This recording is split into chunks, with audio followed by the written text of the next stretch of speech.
დღეს ასე ვთქვათ კიდევ სახელდახელოთ და ცოტა თვითონ სტუმარი ყავს ისეთი რომელიც ხვალ გაფრინდება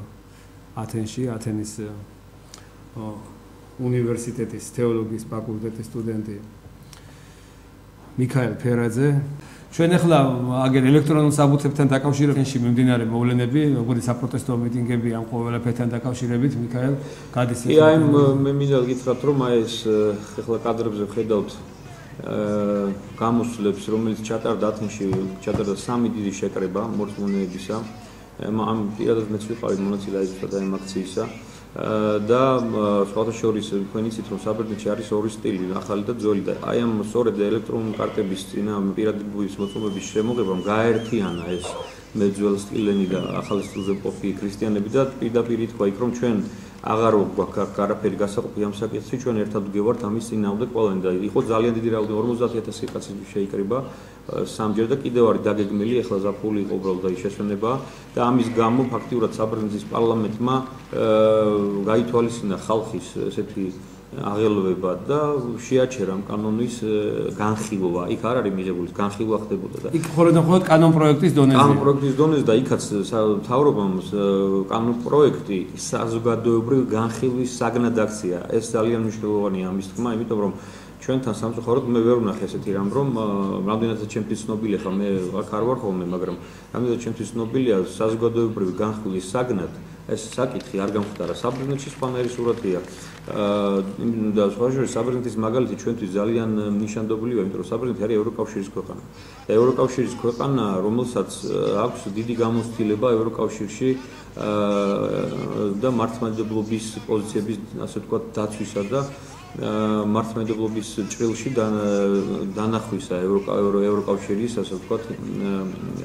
ევროკავშირის ასე ვთქვათ სამკადრებია მიქაელ კიდევ აი პრემიერ-მინისტრის თვითონ დევიდ კემერონის მრავალჯერ შუქდება ახლა უკვე ბოლო დროს მისი სიტყვა არის სწორედ რომ ინგლისმა გააუქმა აი კანონპროექტი და არა მარტო მართლმადიდებლური ქვეყნები არამედ როგორც თავისუფალი ნების შემლახველი ასე ვთქვათ ევროპის ტრადიციული ქვეყნებმა არ მიიღეს ეს აი ამის შესახებაც კემერონის სიტყვა გადის ახლა ხომ და ეს ცნობილი ფაქტია რომ ბატონმა პრემიერ-მინისტრმა კემერონმა ინგლისის პრემიერ-მინისტრმა თავის თავრობის ყველაზე დიდ მიღწევად ჩათვალა ის რომ არჩევნებში გამარჯვების შემდეგ ცოტა ხნის შემდეგ გააუქმა სწორედ აი ამ კანონპროექტი უკვე მიღებული და ძალაში ყოფი რამდენიმე 1000 ადამიანს აღებული ქონდა დაახლოებით 15000-მდე თუ არ ვცდები და დიდ წარმატებად ჩათვალა და თავარი რა თქმა უნდა მიზეზი ამისა იყო ის რომ ჩაითვალა რომ ის იყო სამოქალაქო თავისუფლების მოქალაქეთა სამოქალაქო თავისუფლების შეზღუდვა და ნიშანდობლივია ისიც რომ საბერძნეთის ეკლესია ზოგადად აქვს ძალიან დიდი გამოცდილება როგორც აუდრე აღნიშნა ევროკავშირთან მუშაობის, იმიტომ რომ თვითონ საბერძნეთის ეკლესია ითვლება იქ როგორც სახელმწიფოს მოხელე. არის სახელმწიფო რელიგია საბერძნეთში მართლმადიდებლობა და აქვს ბრიუსელში ევროპარლამენტში თავისი საწარმომადგენლო ოფისი. ანუ ის პირდაპირ იღებს ყველანაირ ინფორმაციას ბოლო ასე ვთქვათ საკანონმდებლო ცვლილებებზე თუ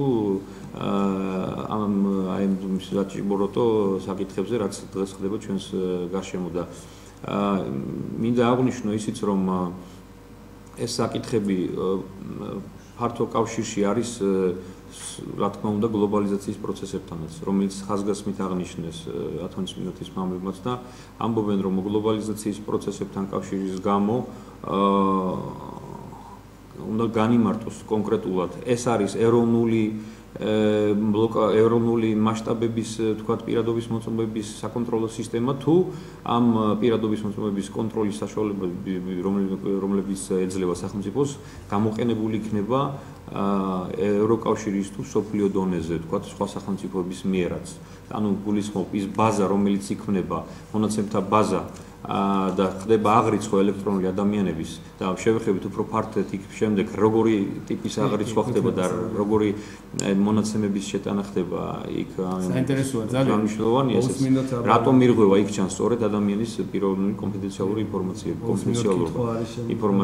პირადი მონაცემებისა ჩვენ რელიგიური ფანატიზმი ძალიან შორსავარს მით უმეტეს ათონის მინდა და მისი მამები და იქ მათ ხაზგასმით აქვს მათ მიმართვაში სწორედ ხაზგასმით არის ის რომ ჩვენ მთავრობას თხოვენ იქ პირდაპირ რომ ალტერნატივა დატოვონ სწორედ რომ ადამიანს შეეძლოს ესე იგი გამოიყენოს ძველი ტიპის პირადობის მოწმობები ჩვენი მიზანიც ის არის რომ მივახციოთ იმას თავრობი თუ სხვა ასე ვთქვათ უმცირესობებს იქნება ეს რელიგიური თუ ასე შემდეგ აქვს რაღაც თავისი უფლებები ხო და მიღებული აქვს ხშირად ამ უფლებების საშუალო გათვალისწინების გამო ეს სხვადასხვა მოთხოვნა რომელსაც აყენებდნენ შესრულებული იქნა მათი რატომ არ შეიძლება ჩვენ მართლმადიდებლებს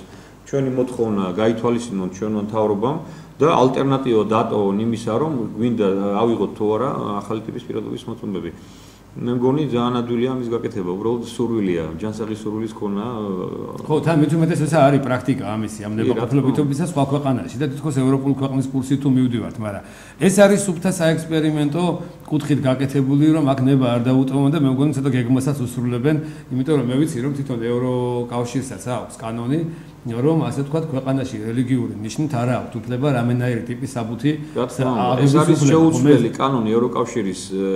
ასე ვთქვათ კონსტიტუციისა ევროკავშირისა კანონმდებლობისა რომელიც ამბობს რომ არც ერთ ესე იგი არ უნდა შეილახოს რელიგიური სინდისი ამა თუ იმ პირადობის მოწმობა იქნება თუ ამა თუ სხვადასხვა საბუთის გამოცემის გამო რომელიც ზღუდავს ან რაღაცნაირად ადამიანები თვლიან მოქალაქეები რელიგიური სინდისის შეზღუდვა ჩვენთან ამას ჩამორჩენილობას ეძახიან ხო და სწორედ ამიტომაც იგივე საბუთში იმიტომ საზოგადოების განხილვისაგან სწორედ იმიტომ იქცა ეს რომ მთავრობამ ამას ვერ გადაწყვიტავდა საზოგადოების თანხმობის გარეშე იმიტომ რომ და სხვა შორის იქ იყო სხვა ესეთი საინტერესო კითხვები დასმული რომელზეც პასუხი ჯერჯერობით გაუცემელია შეიქმნა კომისია ფაქტურად მთავრობამ კითხა საბრინძის მთავრობამ ეკლესიას ელადის ეკლესიას ამ თემასთან დაკავშირებით და ეკლესიამ და მთავრობასთან ერთად შეიქმნა შეთანხმებით კომისია რომელშიც შევიდნენ კონსტიტუციის მცოდნეები, იურისტები, ინფორმატიკის სპეციალისტები, იგივე დოგმატიკების, დოგმატიკური თეოლოგიის სპეციალისტები და სხვადასხვა დარგის რომელსაც ეხებოდა ეს საკითხები და ერთობით ეს კომისია ერთობლივად მუშაობს დღესაც და არა აქვს გამოტანილი საბოლოო განაჩენი სხვათა შორის. მიმდინარეობს მუშაობა ამ თემაზე და ჩვენთან აი ეს არის მიუღებელი სწორედ რომ ყოველგვარი მოსამზადებელი სამუშაოს გარეშე ყოველგვარი პირდაპირ აი ესე შემოიტანეს და გეუნებიან თან თითქოს აი 3 თვე კიდე გააგდა 3 თვის მერე უკვე სავალდებულოა დღესდღეობით აღარ არის უკვე დამთავრებული არის დღეს უკვე რომ მიხვიდეთ იუსტიციის სამინისტროში და გინდოდეთ აღება დღეს ვეღარ აიღებთ ძველ ალტერნატიულ საბუთს დღეს თუ აიღებთ უნდა აიღოთ პირდაპირ აიდის საბუთი ესეთი ჩვენი სახელმწიფოს ესეთი კურსია განსხვავებით მსოფლიოს ეს მსოფლიოდან გამორჩეული მთავრობამ უნდა პირველ რიგში შექმნან ესეთი კომისია ეკლესიასთან უნდა მოხდეს ჩემი აზრით ამის უკან დახევა გაუქმება შეჩერება ამ კანონის რომელიც მოქმედებს უკვე ახალ პირადობის მოწმობებთან დაკავშირებით იმიტომ რომ ბაზების დიფერენციაცია ყოველთვის ცნობილია ინფორმაციის მონაცემთა ბაზების დიფერენციაცია ცნობილია რომ არის ერთ-ერთი საშუალება კონტროლის ადამიანის კონტროლის ზეგავლენის ესე ვთქვათ შემცირებისა ესე იყო ყოველთვის სოფლიოში დიფერენცირებული და ეხლა დღესდღეობით ცდილობენ რომ ეს დიფერენცირებული საბაზო მონაცემები გაერთიანონ ერთ დიდ ბაზაში და როდესაც ერთ დიდ ბაზაში ხდება ყველაფრის გაერთიანება ადამიანი ფაქტურად სოფლიო შეიძლება გადაიქცეს ერთ დიდ ციხედ სადაც ყველაფერი კონტროლში ამას ქვია ყველაფერი ერთ სივრცეში ხო ერთ ყველაფერი ერთ სივრცეში ვინ არის გარანტი იმისა დიქტატორული მთავრობის შემთხვევაში აი მოვიდა რაღაც დიქტატორული მთავრობა სიტყვაზე ხო რომ ეს მონაცემები არ გამოიყენება ადამიანის ისედაც დასუსტებული ადამიანის რომელიც დღესდღეობით ამ ჩვენ საუკუნის ცხოვრობს ბოლომდე აი ესე გასანადგურებლად ვინ არის ამის გარანტი მგონი არავინ ამის გარანტიის მოცემა არავის არ შეუძლია და აღარ ვეხები უკვე ჰაკერებისგან დაუცველობის მომენტს, როდესაც ამ კარტებს არ გააჩნია. არ იძლევა სამინისტრო, შინაგან სამინისტრო, თქვა იგივე ჩვენიც ვერ მოგცემს იმის გარანტიას, რომ ეს კარტები არის 100%-ად დაცული, როცა ჩვენ ვიცით პენტაგონის არქივებშიც კი შედიან ჰაკერები და გამიგონდა სხვათა შორის რომ მითხარით გუშინ. ხო და ესე გადმოიცემა ძალიან ბევრი აი ამ ჰაკერების მიერ ასე ვთქვათ სასწაულებრივი შესრულება. ბოდიში მინდა დავაკონკრეტო კიდევ რომ ეს კარტებს გააჩნიათ აპდეითის ეს ეგრეთ წოდებული ტერმინი, ანუ პროგრამის განახლების ფუნქციაც. და პროგრამის განახლების დროს იქ იცვლება რაღაც მონაცემები, ანუ ჩვენგან დამოუკიდებლად აქვს რაღაც ორგანოებს რაღაც საშუალება რომ შეცვალოს ამ კარტაში არსებული პირადობის მოთხოვნებში არსებული მონაცემებიც თუ საჭირო იქნება და ინფორმაცია ყველანაირი მასში. და იმიტომაც ვსაუბრობ, როდესაც მთავრობის რაღაც ის რომ მოხდეს ისეთი რამ რომ მოვიდეს რაღაც დიქტატორული მთავრობა, იქ აღარავის აღარ დაჭირდება ვიღაცას ჩაუდოს ნარკოტიკი ჯიბეში, რა თქმა უნდა დღეს ესეთი რამე არ ხდება, მაგრამ ნუ ყოველ შემთხვევაში ამბობ, იქ შეცვლიან უბრალოდ. ეს აბეზნეთში ხარ, და მეუნებიან რომ ხდება ისე, ზუსტად არ ვიცი.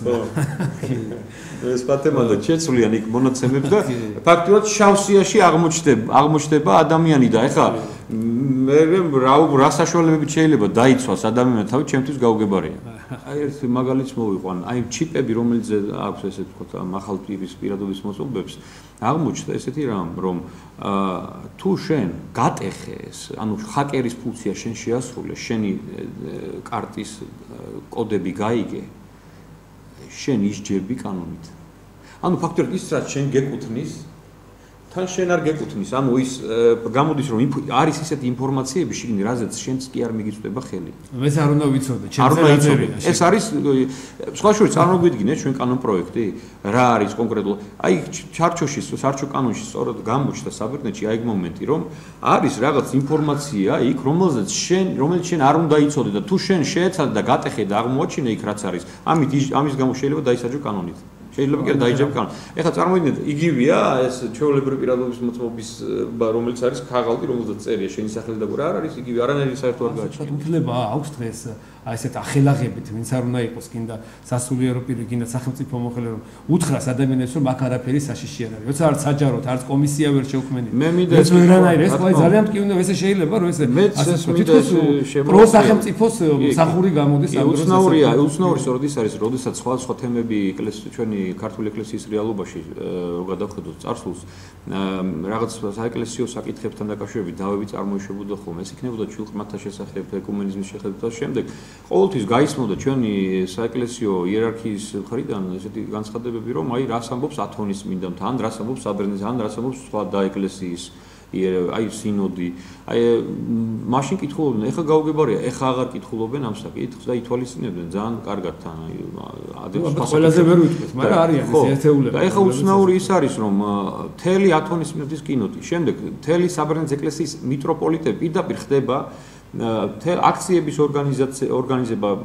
ქუჩაში კი არ გულისხმობ მარტო სემინარების ჩატარება, ხალხის გათვითცნობიერება, ამაში ჩართულია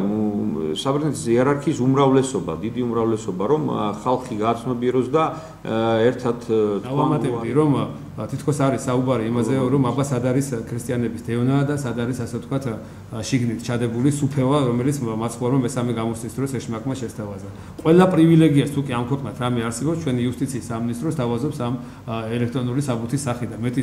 აბსოლუტური სუფევა, მეტი რა გინდა სწორედ ამ დროს მართებს ქრისტიანს, რომ უარყოს სწორედ და დადგეს მტკიცეთ მართლა ჭეშმარიტ სარწმუნოებაზე, რამე თუ აღარ არის დრო, მართლა გვიან როგორც მამები ამბობენ, რომ სწორედ ამ საბუთის შემდეგ და ადამიანის ნების ხელყოფის შემდეგ სწორედ აი ამ ნიშნებისა და ამ ასე ვთქვათ ანტიქრისტიანული თანამონაწილეობის ნელ-ნელა მცდელობით პირდაპირ მსხვერპლი გახდება ანტიქრისტესი ესეთი ადამიანები და ამ ბადიდან გამოხსნა, ამ ელექტრონული ბადიდან გამოხსნა უკვე ძალიან რთული იქნება. რა თქმა უნდა, ჩვენ აი ამ მცირედში ვერ შევძელით რა წინააღმდეგობის გაწევა და დაცვა ჩვენი უფლებების. მერე საერთოდ ვერ შეძლებს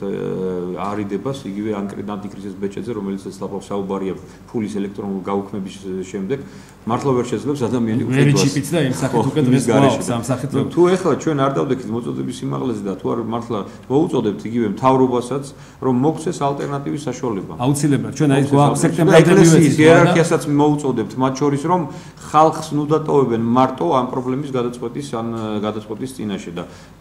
ნამდვილად თხოვნა არის ესეთი შესული და უღრმესი მადლობა დაიცვან ქრისტიანების უფლებები. უღრმესი მადლობა მინდა მოგიხადოთ აქ მობრძანებისთვის ყველას აბსოლუტურად აქ თვითონ ის დაგვითქმა ეს ობიექტივისტი და ჩვენ სექტემბრის ბოლომდე გვაქვს მიცემული აი ამ სამსახურებო საკითხთან დაკავშირებით და მინდა გითხრათ რომ 25 სექტემბერს 2 საათზე მეტეხის ხიდზე პასუხის თუ არ პასუხის შემთხვევაში გვაქვს მართლმადიდებელთა კრებულის დანიშნული 25 სექტემბერს 2 საათზე მობრძანდით და იქ გვექნება ამ თემებთან დაკავშირებით განხილვა. კარგად ბრძანდებოდეთ. კარგად.